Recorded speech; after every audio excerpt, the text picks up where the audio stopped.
ஒழுங்கு வெளியில வீடியோக்கு போஸ்ட் கொடு. ஜோ ஜோ சாப்பிட்டியா? என்ன சாப்பாடு இன்னைக்கு?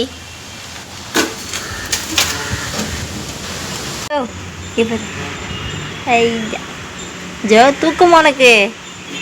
ஜோ